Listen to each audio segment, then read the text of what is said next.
All right, so P6 rational expressions. Rational expression is just a fraction. Okay, fraction with polynomials. Okay, so a rational expression is the quotient of two polynomials. Some examples are, let's not write in red, like 3x over x plus 5, x minus 2 over x squared plus 3x minus 4, or something like x squared minus 5x plus 6 over x squared minus 4. Okay, so those are all different examples of polynomial function, or sorry, rational expression. We could go up to fourth power, we could go to just a constant. Okay, it doesn't really matter as long as there's a fraction bar there. Okay, so what we're going to be looking at today. Pardon the interruption, students and staff. Okay, so domain, remember we can never have what value in the denominator? What number can never be in the denominator of a fraction? 0. Okay, so when we're looking at domain here, we just want to figure out what value of x would give the denominator a 0. Okay, so for the first example, find all the numbers that must be excluded from the domain of each rational expression. So for our first one, 4 divided by x minus 2. Take your denominator, x minus 2, and we're going to say it cannot equal 0. So then what can x not equal? 2, because we're going to add it to the other side. And that's your answer. Okay. What about x divided by x squared minus 1? So if x squared minus 1 cannot equal 0, you have two different ways to do this one. You can either add and square root, or you can factor. Which one do you want to do? Add and square root? Square root. So we're going to add 1 to the other side. So x squared cannot equal 1. Square root both sides. So x cannot equal what? You're halfway there. There we go. Plus or minus 1. So remember, whenever we take the square root, we have to put plus or minus in front.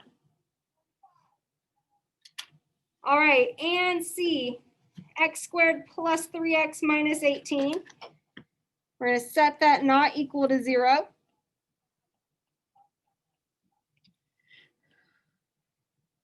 And we can either use quadratic formula or we can factor. How about we factor? Okay, what are your factors of 18 that add to be 3? 6 and negative 3. So we get the quantity of x plus 6 times the quantity x minus 3. Cannot equal 0. And then break it apart so they're both not equal to 0.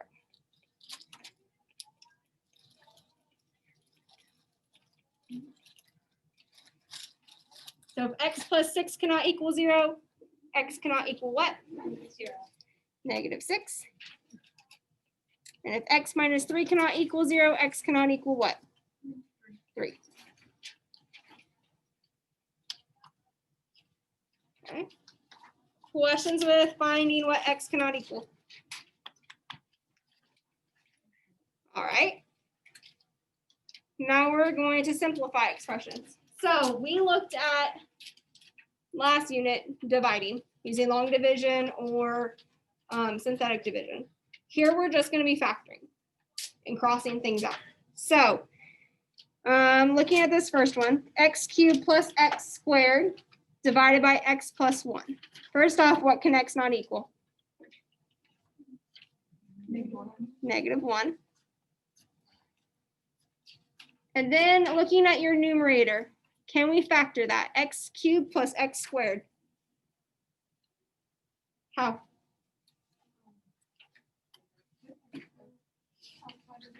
So they have a GCF of x squared, and then divide that out. X cubed divided by x squared is what? And x squared divided by x squared? 1. Divided by x plus 1.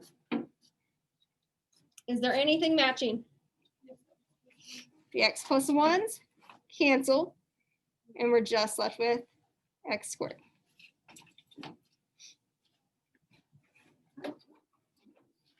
Questions there? All right, let's look at B. X squared plus 6x plus 5 divided by x squared minus 25. So looking at the top, what are your factors of 5 that add to be 6? 2 and 3. What's 2 times 3? 6. We want it to multiply to be 5, so let's do 1 and 5. 1 and 5, yeah. Yep. And since a is 1, we can jump straight to our factored form. X plus 1 times x plus 5. And then denominator, x squared minus 25. How can that factor? X minus 5 and x plus 5. Okay, now that you have your denominator factored, what can x not equal?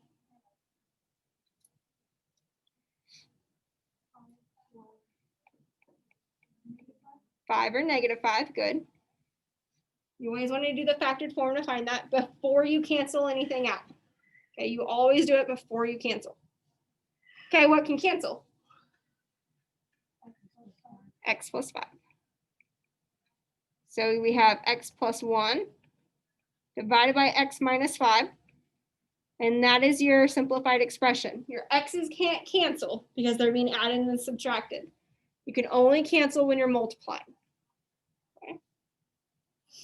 Questions there? All right. So now we're going to multiply and divide. Okay, here's the nice thing about multiplying. I gave you the information from your book, but multiplying is literally the same thing as simplifying the expression. You factor and you cross out anything that can cross out. Okay, so looking at, let's factor everything first, and then we'll figure out what x cannot equal. So x minus 7, can that simplify or factor? No, it's just x minus 7. What about x minus 1? It's in its simplest form. Times, all right, x squared minus 1.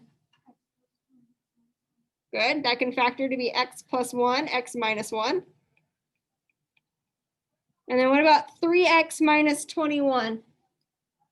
GCF is 3. And what are we left with? X minus 7. Okay, so let's start off with figuring out what can x not equal. So from x minus 1, x cannot equal what? 1. And from x minus 7, x cannot equal? Does the 3 matter? Why not? Because it's outside of the parentheses and it doesn't have a x. There's no variable, okay? It's just a number. All right, canceling. What can cancel? Okay, x minus 7. What else? X minus 1. So we're left with x plus 1 over 3. Are we okay with that? Okay, let's look at B. Okay, so remember, first thing we want to do is always factor everything. Can x plus 3 factor? No. Okay, x squared minus 4. How does that factor? Good. X plus 2, x minus 2. All right, numerator. X squared minus x minus 6. What are your factors of negative 6 that add to be negative 1? Good. Negative 3 and positive 2. So this becomes x minus 3 and x plus 2. Okay, denominator, x squared plus 6x plus 9. What are your factors of 9 that add to be 6? How about 3 and 3? So we have x plus 3, and I'm going to actually write it out twice rather than writing it squared. Because a lot of times we have problems with those exponents. So if it has something that's squared, like if it had x plus 3 squared, write it out twice. It'll help you know what to cancel. Okay. All right, so first off, what can x not equal? Negative 3. What else? Negative 2 and 2.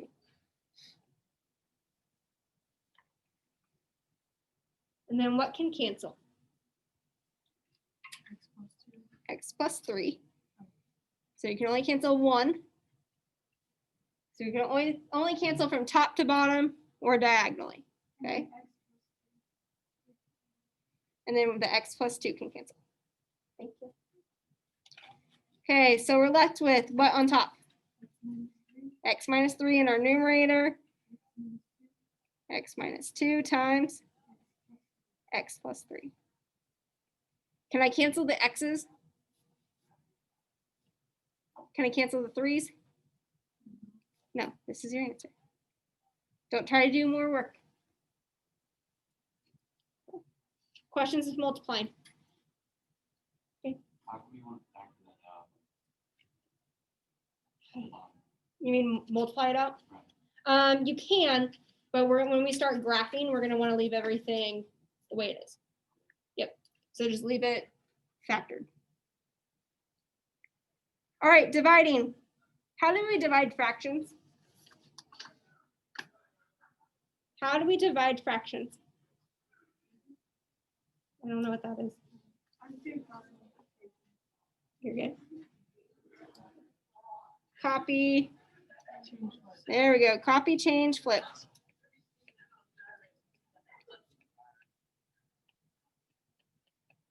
Copy, change, flip. Copy the first fraction, change the multiplication, and flip. Okay. Here's the one thing we have to be careful about. When we flip that fraction, that means both the numerator and the denominator have been the denominator at some point. Does that make sense? Right? Because if this flips, the numerator becomes the denominator becomes the numerator. Right? So we have to exclude both x values. So if we look at this just from that last fraction, we already know that x cannot equal 4 or negative 3.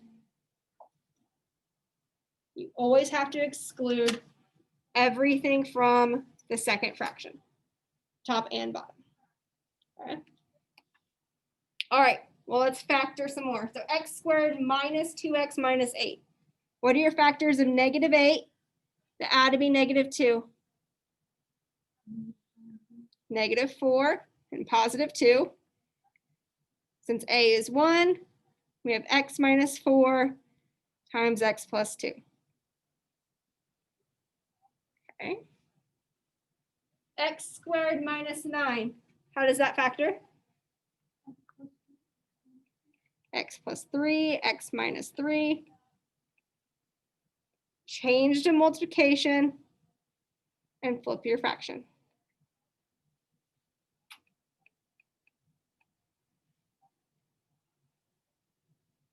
And then check, is there anything else that we need to exclude?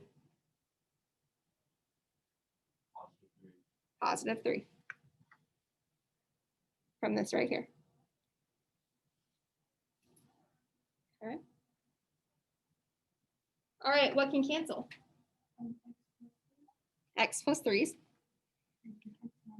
and the x minus 4s. So we're left with x plus 2 over x minus 3. Good. Questions? All right, last one. X squared minus 2x plus 1 divided by x cubed plus x divided by the quantity of x squared plus x minus 2 divided by 3x squared plus 3. On this one, let's just go ahead and factor everything, okay? So what are your factors of 1 that add to be negative 2? Negative 1 and negative 1. And since a is 1, we can rewrite this x minus 1, x minus 1. All right, going to the denominator, x cubed plus x. How can we factor that?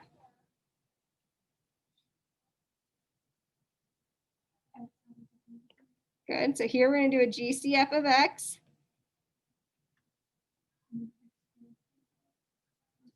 And then x squared plus 1. Yes, good job.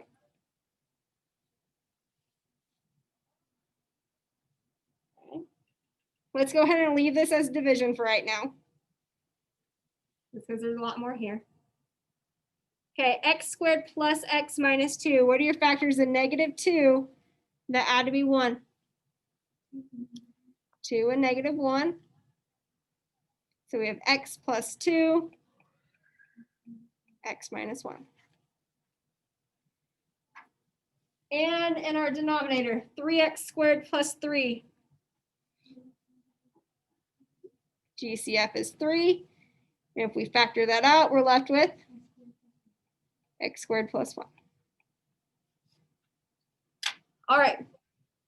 So now let's look at everything that we need to exclude. Okay. So I'm going to highlight these just so we can see them. Okay, so working left to right, we have x. So if x cannot equal 0, that's just simply it. X cannot equal 0. Okay. Then we have x squared plus 1 cannot equal 0. So if x squared plus 1 cannot equal 0, and we were to solve that, what happens when we subtract? Well, we subtract, okay. X squared cannot equal -1, which means x cannot equal plus or minus I. We don't care about that, okay?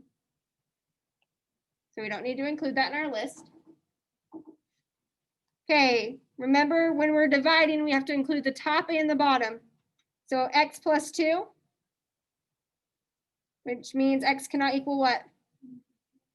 Good.